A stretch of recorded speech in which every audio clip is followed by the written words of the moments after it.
সব ওষুধ কোম্পানির অতি প্রয়োজনীয় শত শত ওষুধের দাম এখন গরিবের নাগালের বাইরে।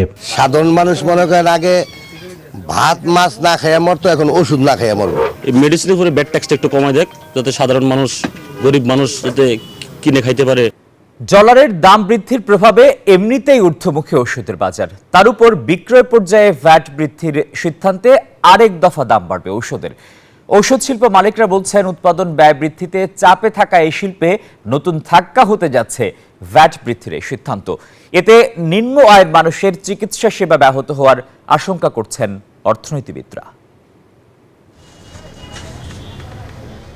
ব্যথা নিরাময়ে বিপুল ব্যবহৃত ট্যাবলেট টরেক্স। 1 মাস আগেও স্কয়ার ফার্মার এই ওষুধের প্রতি বক্সের দাম ছিল 600 টাকা, যা এখন বিক্রি হচ্ছে 1000-এ।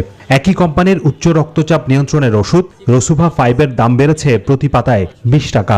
এভাবে প্রায় সব ওষুধ কোম্পানির অতি প্রয়োজনীয় শত শত ওষুধের দাম এখন গরিবের নাগালের বাইরে। নিউবিয়নের দাম বাড়েছে, নিউরোবেস্ট রেনাটা কোম্পানির এটা দাম বাড়েছে, স্কয়ার ফেক্সোফেনাডিন 300 টাকা বক্স থেকে 360 টাকা করছে। তো এইরকম দেখা যায় একটা কোম্পানি যখন দাম বাড়ায়, পাশাপাশি অন্য অন্য কোম্পানিরা দেখা যায় ইমিডিয়েটলি দ্রুত দাম বাড়ায় দেয়। নাপা ওষুধটা আগে ছিল 8 টাকা পাতা, হুট করে সব 12 টাকা করছে। নাপা সিরাপ ছিল 20 টাকা ছিল, এখন হুট করে 35 টাকা। এখন ওষুধের এরকম অবস্থা হয়েছে, সাধারণ মানুষ মনে করেন আগে ভাত মাছ না খেয়ে মরতো, এখন ওষুধ না খেয়ে মরবো। এই মেডিসিনের উপরে ব্যাট ট্যাক্সটা একটু কমায় দেখ, যাতে সাধারণ মানুষ, গরিব মানুষ যাতে কিনে খাইতে পারে।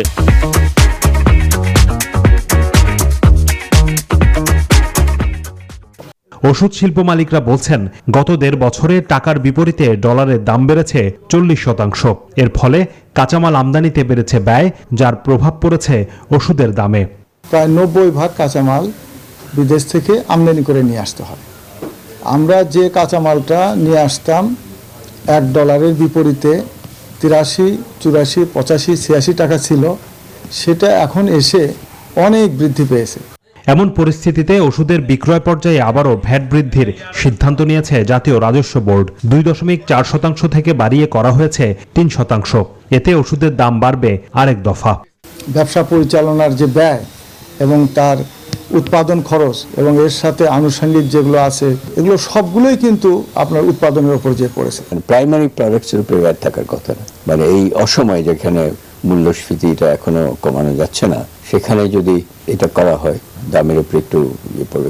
শুধু ওষুধ নয়, মোবাইল কল রেট ও ইন্টারনেট, রেস্তোরাঁ, ফলমূল সহ শতাধিক পণ্য ও সেবায় ভ্যাটের হার বেড়েছে। IMF-এর শর্ত মেনে রাজস্ব আদায় বাড়াতে এমন পদক্ষেপ নিয়েছে সরকার। হোসাইন শাহাদাত, নিউজ 24, ঢাকা।